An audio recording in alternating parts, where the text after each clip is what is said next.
Assalamualaikum, kembali lagi di Podcast. Kali ini kita kedatangan salah satu pemuda yang lagi banyak banget diomongin dan viral banget. Welcome, Mas Doni. Siap Bang Atta, Apa terima kabar, kasih. Kang Doni? Alhamdulillah sehat-sehat walafiat. Tahulah kan semuanya ya, kemarin itu viral banget karena bagi-bagi duit di jalan. Iya betul, itu waktu sambil motoran. Sambil motoran, dia di lampu merah bagi-bagi duit. Sebelumnya sempat giveaway ya ke Mas. Iya, giveaway motor Beat 10 unit. 10 unit. Terus sempet juga apa sih namanya, nyawer 1 miliar Iya betul. ke Mas Arab ya. Iya betul. Waduh, Ke Mas Arab. canggih loh ini Mas Doni. Umur berapa sekarang bro? Sekarang umur 23. 23. 23. What? Ini mengikuti jejak Bang Atta lah. Waduh. 23 udah. Tapi emang harus gitu bro. Karena saya juga punya cita-cita sih pengen sukses di sebelum umur 30 lah. Ya, karena banyak orang sekarang mau sukses di usia muda. Ya betul. Ya kan? Umur 23 tahun, bro ini sudah beli Lamborghini, Amin. punya BMW Sport, punya motor H2, H2R, wah semua motor mogenya banyak banget, malah koleksi tuh di rumah ya. Alhamdulillah. Punya rumah, bahagiain orang tua, Amin.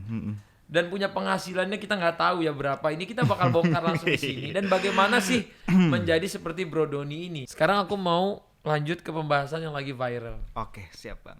Mungkin yang viral yang pertama ya, yang Mas Arab. Kenapa bro tiba-tiba niat untuk nyawer 1 miliar? Jujur ini Bang ya, jujur sejujur-jujurnya itu saya bilang lagi gabut, emang bener-bener lagi gabut itu teh Bang. Jadi jam 10 malam itu aku mau main, bingung ya, malam minggu gitu kan, pada tutup juga PPKM. Terus ke anak-anak, ke tim saya, ini ngapain ya, nggak ada kerjaan gitu kan, editan udah selesai semuanya. Alias saya turun nih ke kamar saya. Nah di situ saya coba buka YouTube, ada nih live dia di paling atas gitu kan. Oke. ceritanya diklik.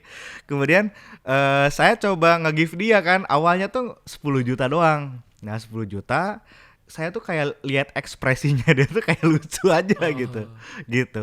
Nah di situ dia ada ngomong gini kalau nggak salah, ntar masa 10 juta lah gini, tapi dia bercanda bukan nyindir saya.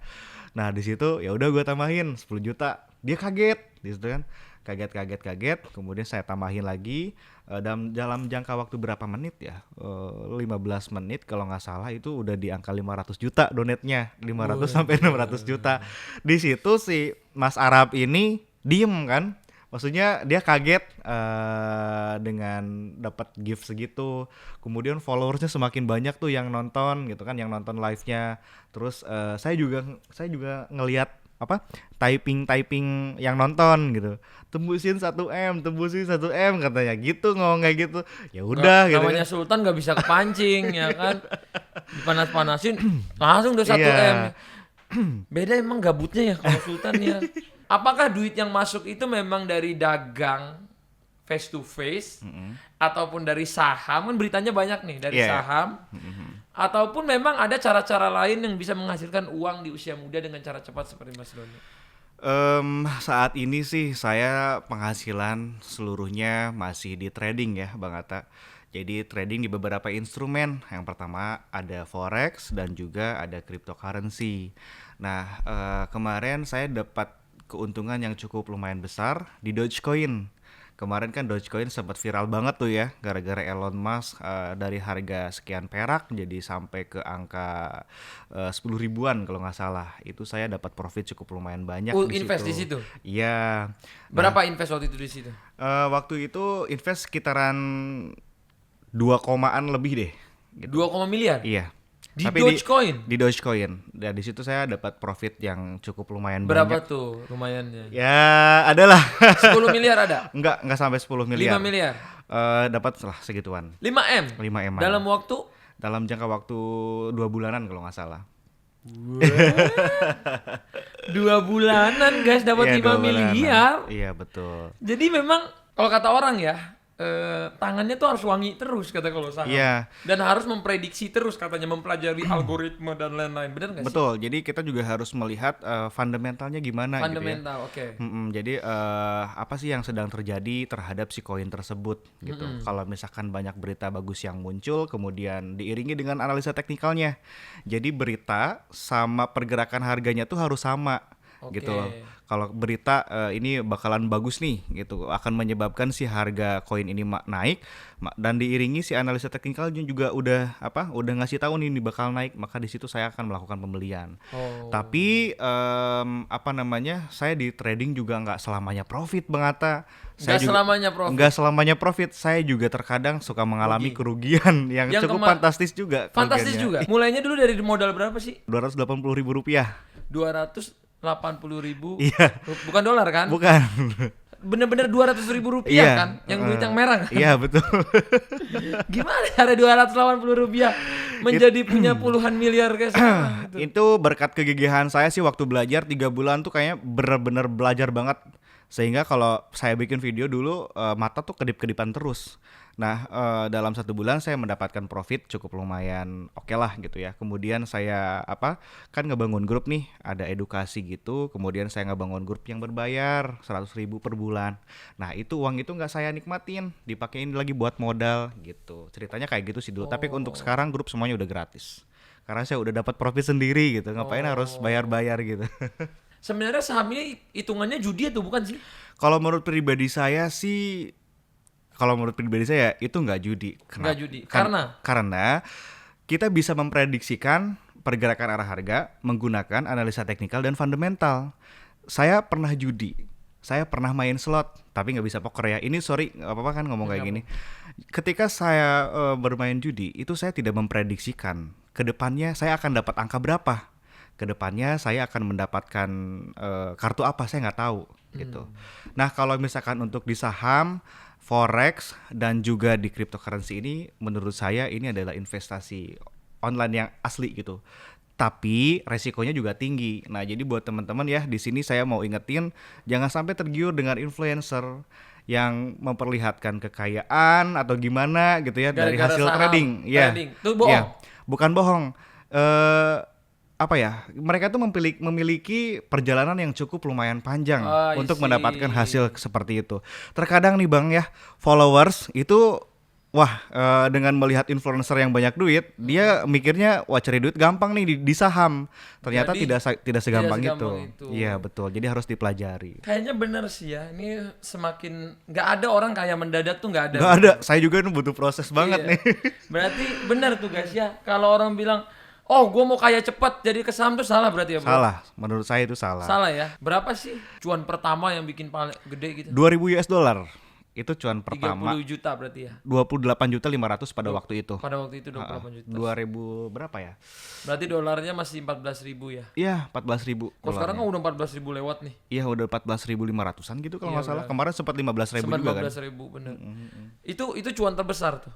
Itu cuan terbesar di waktu awal. Itu berapa tahun yang lalu itu? 2018 Bang. 2018. Tahun 19, 20, 21, 3 tahun berarti. Iya, sekarang umur trading saya udah 3 tahun, Juni pokoknya. Berarti itu hitungannya masih cepet sih, Mas. Masih cepet ya? Masih cepet untuk orang bisa dapat duit, bisa udah beli sport car segala macam di umur 23. Mas Doni ini termasuk cepet. Setuju nggak kalau aku bilang gitu? Setuju, ada nggak setujunya sih. Karena nggak setujunya saya pernah mengalami rugi miliaran juga nih posisinya. Pernah juga? Iya. Berapa rugi terbesar? Jadi pada waktu itu kan saya buka investasi titip dana gitu loh Bang. Okay. Nah kemudian saya mengalami kerugian tuh karena ada satu sosok yang ya selalu mengolok-olok saya, bodohnya saya gitu, malah didengerin gitu, orang yang nyinyir teh, padahal mah kan bodoh amat selagi kita nggak bawa duit orang, nggak ngerugiin orang kan gitu ya. Nah dari situ saya mengalami kerugian Bang sekitaran 2 miliar. Jadi itu orang nitip dana ke bro? Iya semuanya. Banyak orang? Banyak orang. Berapa orang tuh banyaknya? Itu sekitaran 100 orang lebih deh. Pokoknya per satu orang itu $2.000 kurang berarti lebih. Berarti 30 juta, 128 jutaan lah. Iya. Itu berarti ada berapa tuh dana terkumpul? 2 miliar kalau nggak salah. 2 miliar? 2 miliar. Jadi 2 miliar itu bro, istilahnya bro mainin di saham. Iya, mainin di saham dan ternyata saya mengalami kerugian, semuanya rugi. Malah habis tuh 2 miliar. Habis semuanya. Berarti tanggung jawab dong ke Iya, berapa? itu tanggung jawab 10 apa tadi 100? 100 orang. Berarti ke Kalau 100 orang itu tanggung jawab satu-satu. Iya, karena saya di investasi dana itu ke member ngomong kalau uangnya lo saya balikin semuanya. At least ya saya harus balikin semuanya pada waktu itu. Tapi alhamdulillah dalam jangka waktu 1 bulan 2 minggu uang itu dikembalikan semuanya alhamdulillah. Dari hasil jual mobil Grand Livina itu.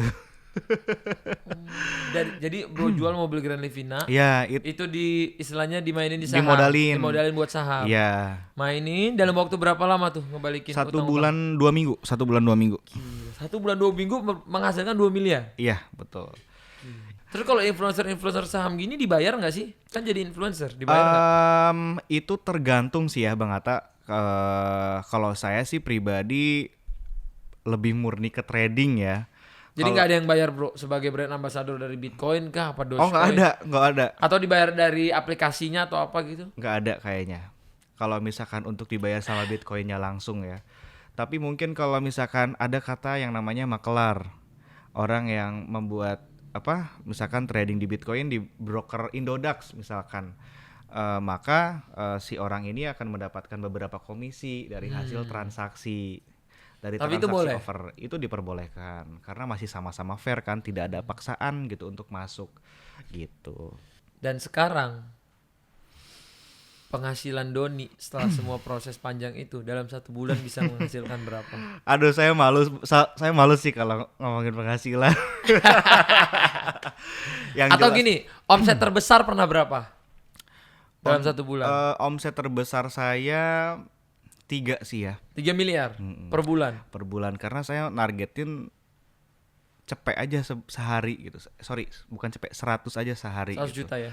Iya, nah kalaupun misalkan waktu udah mepet nih mau pindah hari, tapi target belum nyampe ke situ, ya udah nggak usah dipaksain gitu. Langsung tag aja. Oh jadi bro pagi itu invest, lihat mana yang untung, tarik. Ya betul. Jadi menyimpan dulu nih di market apa, ditaruh gitu.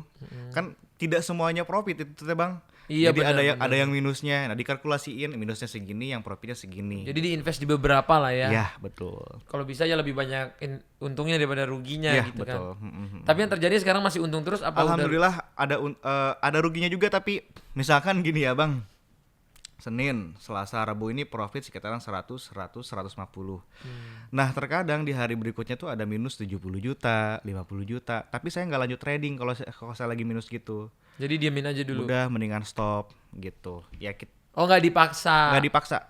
Terus kan dikalkulasiin masih profit nih sekian ratus juta. Ya udah besoknya trading lagi gitu. Nanti mulai tradingnya kapan lagi? Nanti besoknya lagi, pas market buka lagi gitu. Tapi harus setiap hari tuh pantengin saham ya? Dari bangun tidur lagi. Kalau saham sih harus kayak gitu ya. Kalau di saham. Jadi pas aku lihat kemarin DM, ternyata Bro Doni ini pernah DM saya dulu. Iya, itu saya tadi mau ngomong. Aku tuh ngelihat di DM, ternyata Bro Doni itu udah nge-DM dari awal ya. Januari 2020. Januari 2020. Iya. Minta hoodie AHA. Iya, itu saya. Aku kan nggak tahu ya, ini kan banyak ya DM ya. Pas kemarin kita DM-an gara-gara yang bro bagi-bagi duit itu kan viral yang di lampu merah. Sampai terjadinya hari ini ternyata bro minta hoodie AHA ya gitu ya. Jadi itu aku beli hoodie AHA yang limited edition. Oh jadi bro beli? Iya itu saya beli. Nah, jadi bro itu sempat beli hoodie AHA? Iya itu dipakai motoran terus tuh setiap hari, setiap minggu lah. Pokoknya selalu pakai hoodie itu. Saya bosen kan, maksudnya bosen cuman satu doang. Pengen ada varian yang lainnya gitu. Yang bikin aku waktu itu yang lebih viral lagi itu pas bro ini di lampu merah bagi-bagi duit. Iya. Itu juga viral banget loh. Itu viral banget juga. Itu viral banget juga. Yeah. Sebenarnya mungkin banyak ya orang bagi-bagi duit, tapi nggak seviral bro. Iya betul. Banyak orang mungkin bagi-bagi nasi bungkus, apa karena kan nasi bungkus padahal sama duit kadang-kadang nilainya mirip kan? Iya betul. Misalnya kurang lebih segitulah. Atau dia bagi-bagi sembako, ya kan? Karena satu sembako bisa 500.000. Iya betul. Terus dibikin banyak, tapi nggak ada yang seviral bro ini. Kenapa tuh bro? Ini kita lihat videonya ya, coba boleh, guys. Ya. Ini lambenya dibayar nggak nih? Oh enggak. bantuan PPKM. Bantuan PPKM. Kang, PPKM Kang. Kang, bantuan PPKM. Ini Pak. Bantuan PPKM. Ya. Kang, bantuan PPKM Kang. Pak. Bantuan PPKM. Ya. Mas, bantuan PPKM. PPKM, bantuan Tapi PPKM. kayak gini nih jadi bagus ya menurutku ya.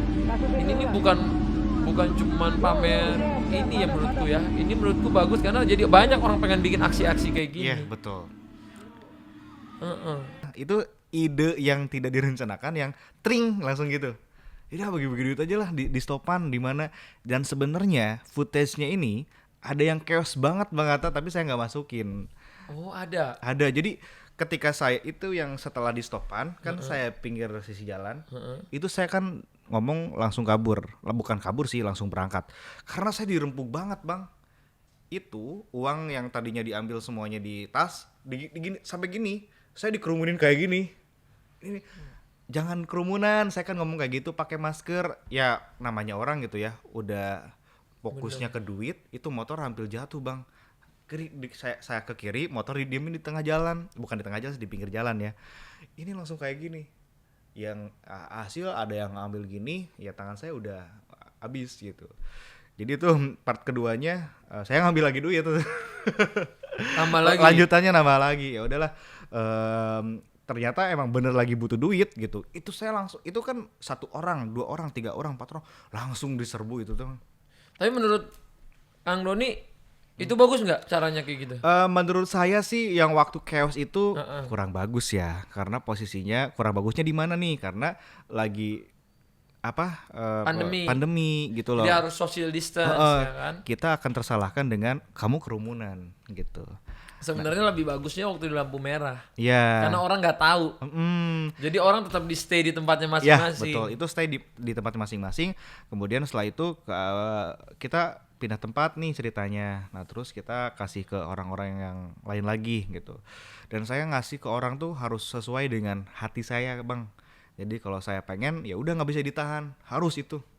Kalau saya pengen ngasih ke si A, kemudian saya nggak kasih, pas sampai pulang ke apartemen tuh kepikiran terus.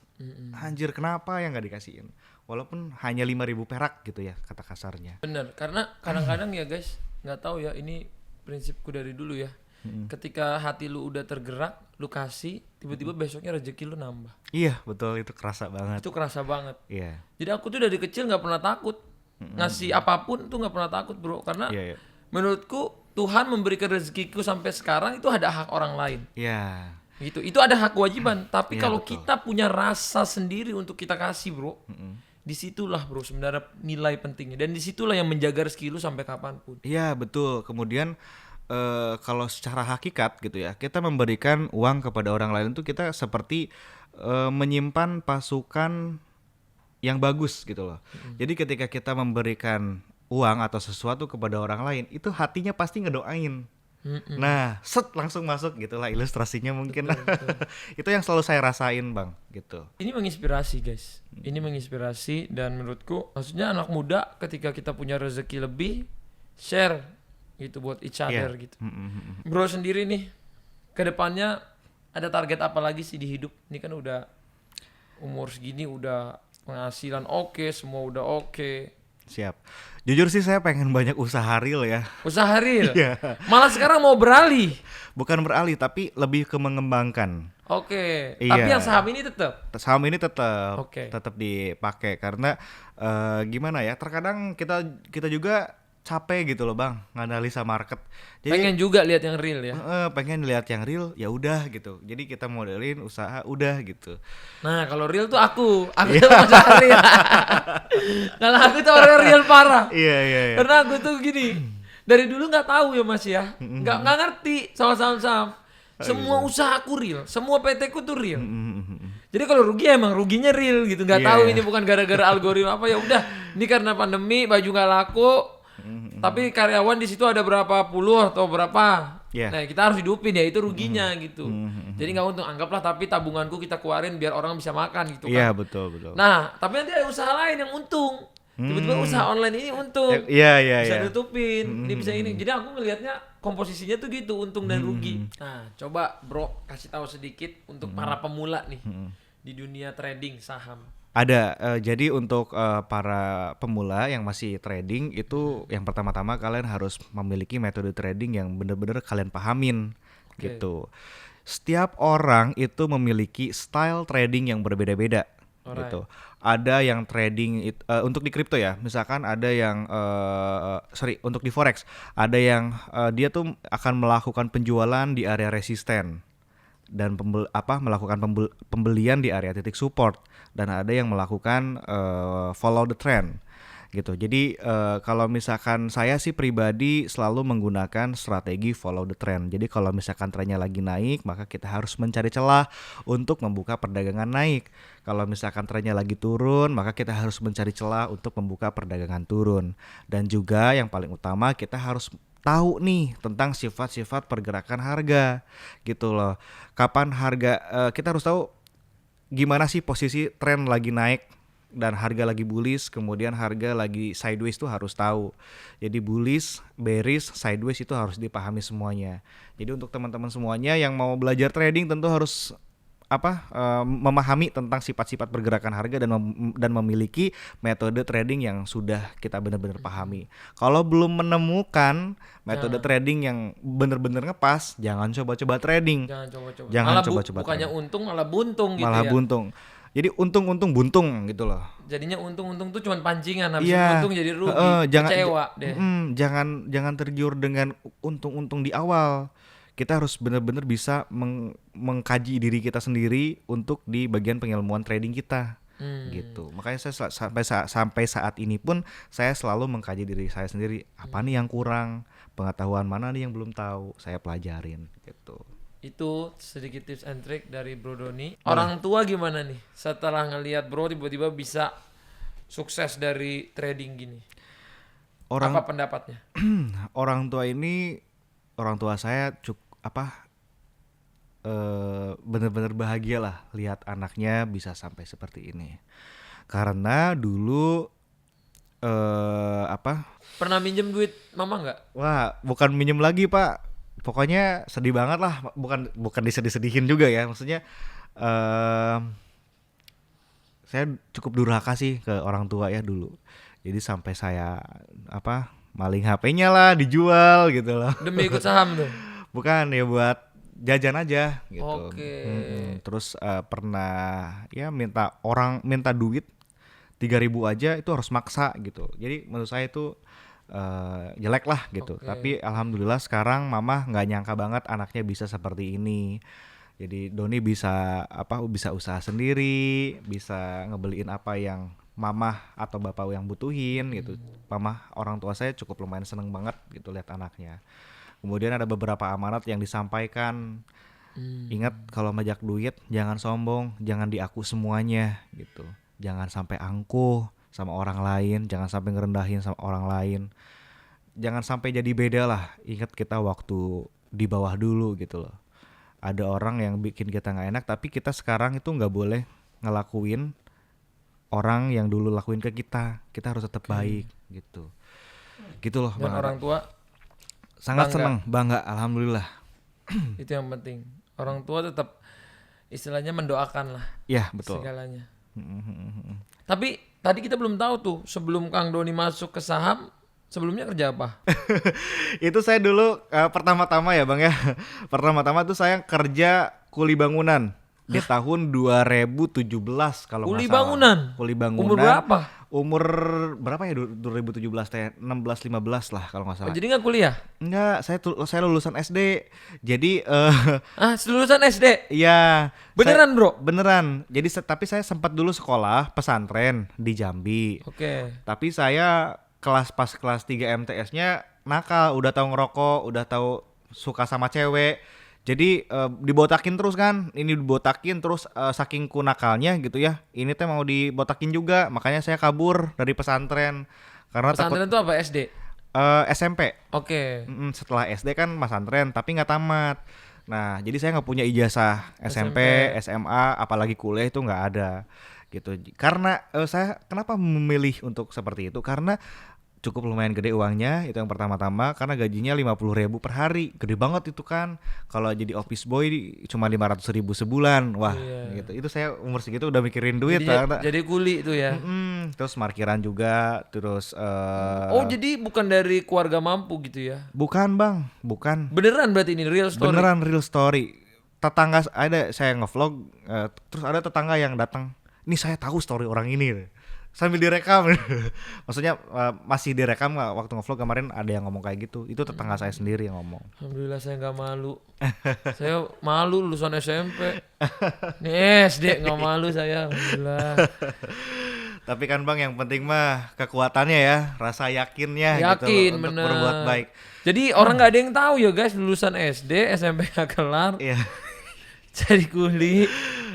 Tiba-tiba sekarang, Amin. wah kata orang gitu ya. Ada ketemu nggak teman-teman SD gitu? Dulu? Ada bahkan ada yang suka juga gitu kan. Ini teman SD saya nih. Oh, itu. Temen SD saya ini. Oh gitu ya. Iya.